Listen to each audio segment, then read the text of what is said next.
Hello students, good afternoon to everyone.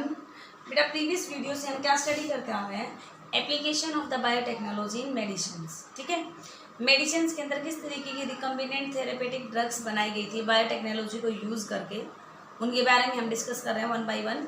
और हमने क्या डिस्कस किया था कि इसी तरीके से ह्यूमन इंसुलिन की प्रोडक्शन की गई थी। ठीक है, तो अब हम ये देखेंगे कि ह्यूमन इंसुलिन को प्रोड्यूस करने के लिए कौन कौन से स्टेप्स थे जो कैरी आउट किए थे। सबसे पहले एक कंपनी थी जिसका नाम था इली लिली कंपनी, और उस इली लिली कंपनी ने 1983 के अंदर पहली बार क्या किया था, ह्यूमन इंसुलिन की प्रोडक्शन की थी। अब इसमें देखते हैं कि क्या क्या स्टेप्स होते हैं which are required in the formation of the human insulin. सबसे जो फर्स्ट स्टेप होगा वो क्या होगा कि ह्यूमन इंसुलिन के लिए जो रिस्पॉन्सिबल है उस जीन को आइसोलेट करना, और एक बैक्टीरिया में से एक प्लाज्मिड को आइसोलेट करना। यही तो फर्स्ट स्टेप होता है आरडीएनए टेक्नोलॉजी का। सबसे फर्स्ट स्टेप क्या होता है, सेपरेशन एंड आइसोलेशन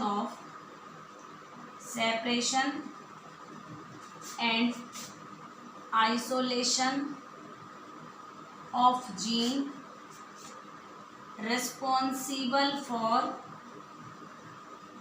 इंसुलिन। जो इंसुलिन को बनाने के लिए रिस्पॉन्सिबल जीन है, सबसे पहले हम उसको क्या करेंगे, सेपरेट करेंगे।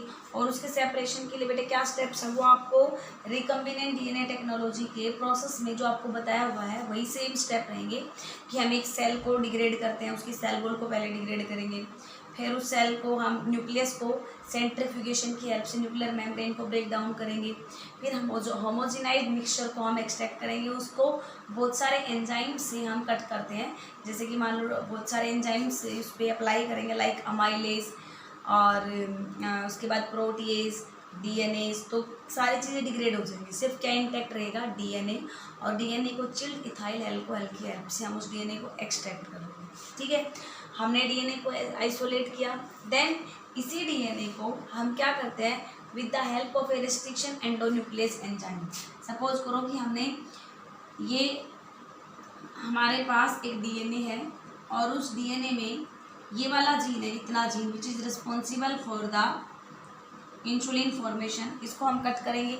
और एक हमने बैक्टीरिया से क्या निकाल लिया भाई, एक हमने प्लाज्मिड निकाल लिया। ठीक है, plasmid act as the vector. Plasmid होता क्या है ये आपको पता ही है, एक डबल स्टैंडर्ड सर्कुलर डीएनए। हम इस प्लाज्मिड को और इस जीन ऑफ इंटरेस्ट को सेम रेस्ट्रिक्शन एंडोन्यूक्लियस एंजाइम की हेल्प से हम क्या करेंगे, इसको कट करेंगे। हम कट करेंगे तो क्या होगा बेटा, देखो यहाँ पे हमारे पास जीन ऑफ इंटरेस्ट आ गया, इसको कट करवा लिया। और यहाँ पे ये हमारा जो प्लाज्मिड है वो क्या कर जाएगा, that get open after the digestion of the rDNA, sorry restriction enzyme. Restriction enzyme cut करने के बाद यहाँ पे कट लग गया, और ये वाला। फिर हम क्या करेंगे, इस प्लाज्मिड को खैर मैं सर्कुलर बनाना शुरू करती हूँ इस तरीके से, ऐसे। ये प्लाज्मिड का कट था, और ये जीन ऑफ इंटरेस्ट, हमने इस जीन ऑफ इंटरेस्ट को यहाँ पे क्या कर दिया, लाइगेट कर दिया। और इसके लिए एक एंजाइम चाहिए होता है जिसको हम मोलिकुलर ग्लू कहते हैं, लाइगेज। और ये जो प्लाज्मिड बना ये कैसा बन गया बेटा, रिकम्बिनेंट प्लाज्मिड। गॉट इट, जिसमें कौन सा जीन लगा दिया गया है, वो जीन लगा दिया गया है जो इंसुलिन को बनाता है। अब इंसुलिन को बनाने के लिए बेटा दो चेन थे, आपको पता है इंसुलिन के लिए एक होती है चेन ए और एक होती है चेन बी। ठीक है, तो हमने वो वाला जीन लिया है जो चेन ए को बनाने वाला है। सेम इसी तरीके से सेम प्रोसीजर हम चेन बी के फॉर्मेशन के लिए करते हैं।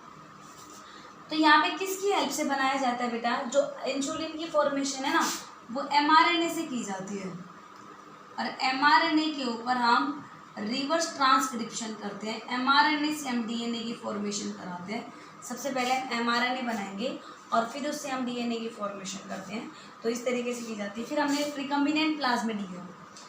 रिकम्बिनेंट प्लाज्मिड को हम प्लाज्मिड फ्री बैक्टीरिया की सेल के अंदर हम इस प्लाज्मिड को इंट्रोड्यूस कर देते हैं। ये प्लाज्मिड हमने इस बैक्टीरिया के अंदर डाल दिया। ठीक है, और ये बैक्टीरिया का अपना खुद का जेनेटिक मटेरियल है। Then it is allowed to multiply and clone in the bacterial cell. और बैक्टीरिया की सेल में हमने कैसे डाला, कैल्शियम क्लोराइड की प्रेजेंस में, ताकि इस बैक्टीरिया की जो सेल मेम्ब्रेन है that becomes competent for taking the DNA from outside और from the surrounding। यहाँ पे ये मल्टीप्लाई करेगा। और यहाँ पे बेटा एक बात और याद रखेंगे कि ये जो जीन ऑफ इंटरेस्ट है, जो DNA, जो इंसुलिन की ए चेन बनाने वाला जो जीन है, ये हम कहाँ पे इंसर्ट करते हैं? Near to the Z gene. जो जेड जीन होते हैं ना, आपको याद है जो लैक ऑपरॉन था उसके अंदर जेड जीन होता है, उसके पास में ये इंसर्ट किया जाता है।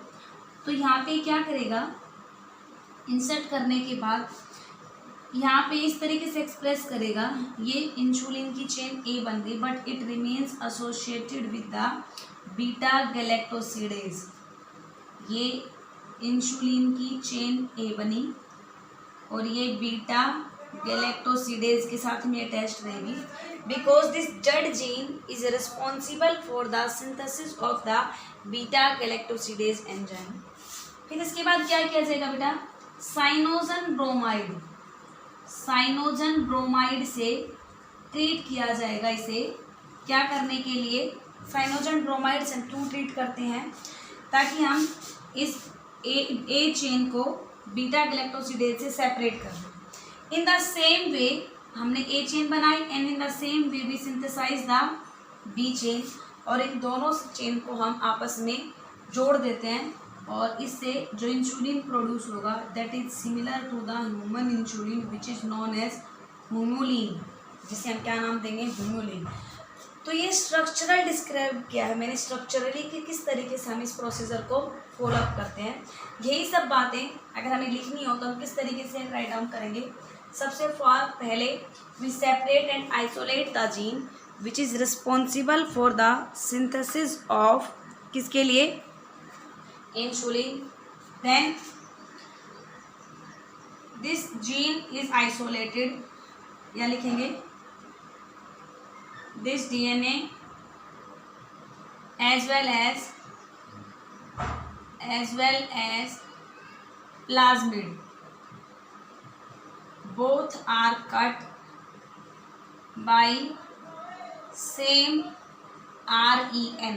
REN का मतलब क्या है भाई? यहाँ पे रेस्ट्रिक्शन एंडोन्यूक्लियस एंजाइम की हेल्प से हमने क्या किया? हमने इस जीन को कट किया और प्लाज्मिड को कट किया। ये कट करने के बाद क्या होगा? उनमें कैसे एंड प्रोड्यूस होंगे भाई? They produce sticky and. उनमें स्टिकी एंड प्रोड्यूस हो जाएंगे और वो स्टिकी एंड क्या कर देंगे? फिर हम उनको लाइगेट कर देते हैं। इस जीन ऑफ इंटरेस्ट को हम लाइगेट कर देंगे। Then gene for chain A and chain B are ligated with their plasmid by using an enzyme known as molecular glue, that is ligase। हम ligase की हेल्प से हम इन दोनों के दोनों जीन्स को क्या करते हैं? हम लाइगेट कर देते हैं प्लाज्मिड के साथ में।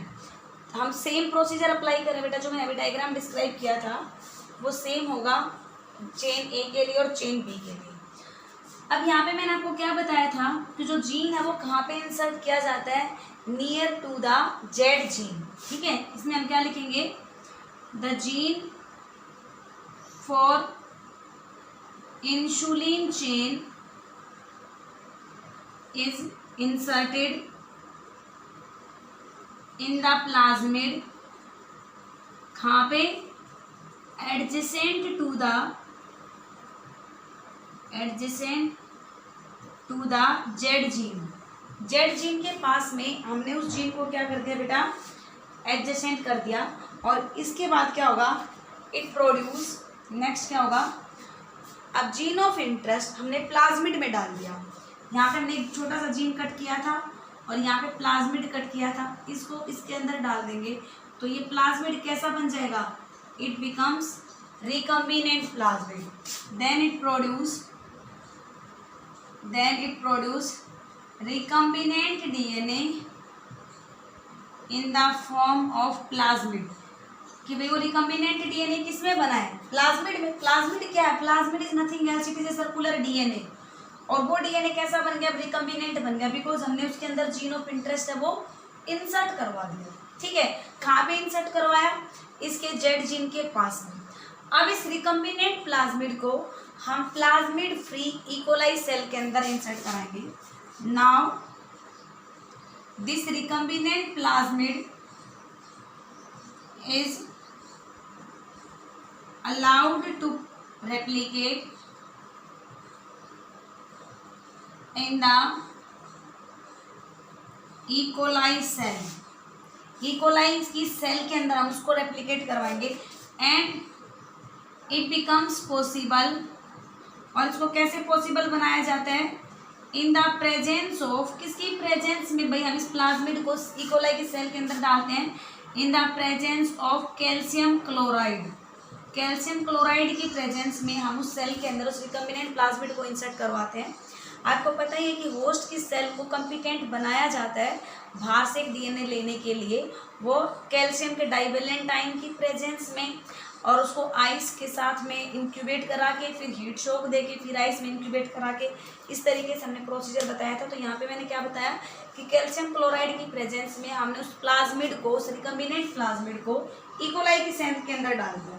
ठीक है बेटा, फिर क्या होगा, at the presence of both, जैसे ही अब इस जेनेटिकली इंजीनियरिंग बैक्टीरिया को टेस्ट किया जाता है किस चीज़ के लिए, कि क्या वो इंसुलिन की ए चेन और बीटा गैलेक्टोसिडेज नाम का एंजाइम प्रोड्यूस कर रही है या नहीं।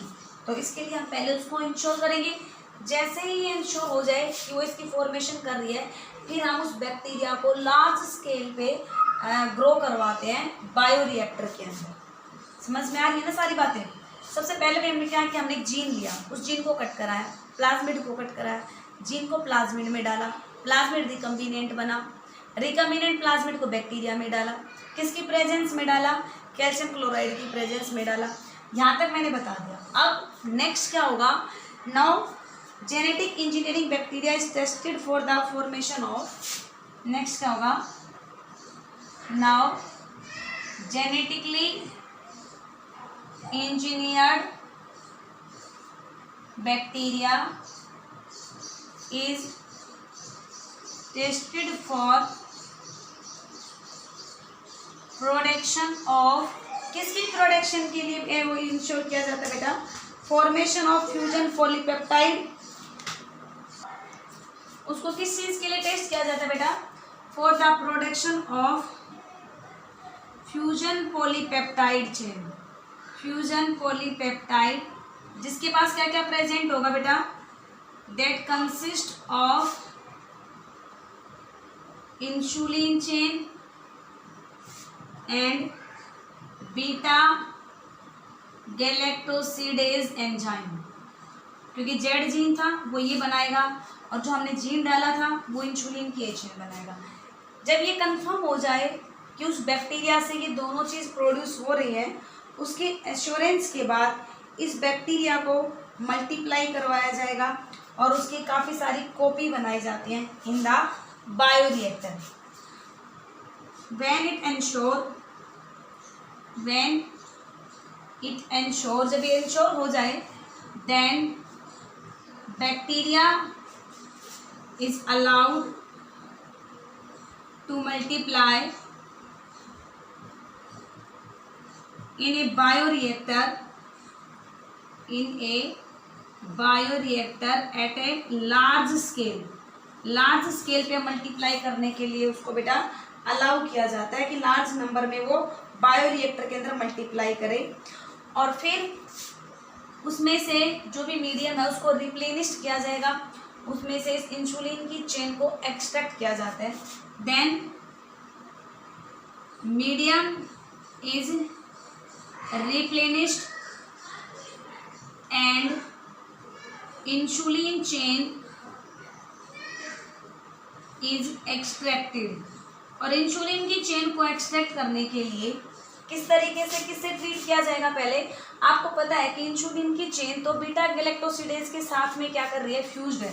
मैंने बताया था ना कि ये बैक्टीरिया की सेल है और इस बैक्टीरिया के सेल में ये इंसुलिन की ए चेन है, लेकिन वो किसके साथ में अटैच्ड है, बीटा गैलेक्टोसिडेज के साथ में। तो इसको हम किसके साथ में ट्रीट कराते हैं, साइनोजन ब्रोमाइड के साथ में। किसके साथ ट्रीट कराएंगे, cyanogen bromide. And it is used, cyanogen bromide is used to separate, it is used to separate the insulin chain from beta galactosidase. इससे सेपरेट होती है, इसे सेपरेट करने के लिए हम साइनोजन ब्रोमाइड यूज करते हैं। यहाँ पे क्या किया गया था बेटा कि insulin chain is extracted by using Cyanogen bromide. कई बार क्वेश्चन आ जाए, हम इली लिली कंपनी ने जो इंसुलिन की फॉर्मेशन की थी उसने साइनोजन ब्रोमाइड को क्यों यूज किया, तो क्यों यूज किया था, इस इंसुलिन की चेन को बीटा गैलेक्टोसिडेज से सेपरेट करने के लिए। ये इंसुलिन की चेन है, आपको पता है इंसुलिन में दो चेन होती हैं, ए और बी। तो ए चेन सिंथेसाइज की हमने इसको सेपरेट करवा लिया बीटा गैलेक्टोसिडेज से। इन द सेम वे, इसी तरीके से in the same way B chain is also synthesised. B chain भी सिंथेसाइज की जाएगी and then both chain are mixed, और दोनों चेन को मिक्स करके ह्यूमन इंसुलिन की फॉर्मेशन की जाती है। And this insulin is similar to the human insulin but produce artificially, that's why it is known as Humulin. इसको हम क्या नाम देंगे बेटा, ह्यूमुलिन की फॉर्मेशन करते हैं, ह्यूमुलिन की प्रोडक्शन हुई। This is synthesised by the Eli Lilly company. Again मैं आपको बता देती हूँ एक बात कि ये एमआरएनए से यूज़ किया गया था, एमआरएनए से इसकी फॉर्मेशन की गई है और एमआरएनए से डीएनए बनाया गया था। ऐसा क्यों हुआ, क्योंकि रिवर्स ट्रांसक्रिप्टेज नाम के एंजाइम को यूज़ करके बैक्टीरिया डायरेक्टली सिंथेसाइज नहीं करता है, क्योंकि बैक्टीरिया के पास वो एंजाइम नहीं होते हैं जो इंट्रॉन को रिमूव कर सकते हैं। ठीक है बेटा, तो इसमें आप डायग्राम, सीधा सा डायग्राम बना सकते हो। आप एक प्लाज्मिड दिखाएंगे, एक जीन ऑफ इंटरेस्ट दिखाएंगे, दोनों को सेम रेस्ट्रिक्शन एंडोन्यूक्लियस एंजाइम से ट्रीट करेंगे। यहाँ पे प्लाज्मिड में कट लगेगा, यहाँ पे जीन ऑफ इंटरेस्ट सेपरेट होगा। फिर दोनों को हम ट्रीट करेंगे लाइगेज की हेल्प से, और इस प्लाज्मिड के साथ में जीन ऑफ इंटरेस्ट अटैच करा के हम रिकम्बिनेंट प्लाज्मिड की फॉर्मेशन करेंगे। ठीक है, फिर इस रिकम्बिनेंट प्लाज्मिड को बैक्टीरिया की सेल के अंदर इंसर्ट करा दिया जाता है, और बैक्टीरिया की सेल को फिर टेस्ट किया जाता है एंटीबायोटिक रेजिस्टेंट जीन में ग्रो कराने। वो तो आपको पता ही है, वो हम पहले डिस्कस कर चुके हैं कि भाई रिकम्बी ये ट्रांसफॉर्म्ड बैक्टीरिया बना कि नहीं बना, किसके अंदर प्लाज्मिड एंटर हुआ या नहीं हुआ, इसको किस तरीके से आइडेंटिफाई किया जाता है, हमने पहले चैप्टर में पढ़ा था। सेलेक्टेबल मार्कर यूज़ किए जाते हैं इस चीज़ के लिए। ठीक है, फिर हम इस बैक्टीरिया को ग्रो कराते हैं बायोरिएक्टर। पहले तो एक बार टेस्ट कर लेंगे कि क्या वाकई में ये दोनों चीज़ें बना रहे नहीं। जब एक बार कंफर्म हो जाए तो इसको बायोरिएक्टर में लार्ज स्केल के ऊपर प्रोड्यूस करेंगे, और क्या देखेंगे, इस बैक्टीरिया के अंदर क्या बनती है, इंसुलिन की चेन बनती है और बीटा गैलेक्टोसिडेज, ये दोनों बनते हैं। फिर हम इस इंसुलिन की चेन को क्या कर रहे हैं बेटा, हम इस इंसुलिन की चेन को एक्सट्रैक्ट कर लेते हैं साइनोजन ब्रोमाइड यूज़ करके।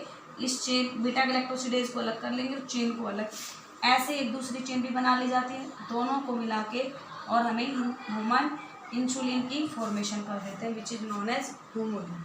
इस तरीके से इली लिली कंपनी के थ्रू एक ह्यूमन इंसुलिन की फॉर्मेशन हुई थी by using the rDNA technology. This is very important बेटा, इली लिली कंपनी ने किस तरीके से इंसुलिन की फॉर्मेशन की, वो क्वेश्चन बहुत बार पूछा जाता है। तो आप ध्यान से एक बार इसके सारे स्टेप्स देखें, डायग्राम्स देखें, आपकी बुक के अंदर भी डायग्राम गिवन है, आप चाहे तो यहाँ से कर लें और यहाँ से सारे के सारे स्टेप्स एक बार अच्छे तरीके से समझ लें। कुछ नहीं समझ में आता तो प्लीज़ एक बार मुझे मैसेज जरूर दें। Thank you students.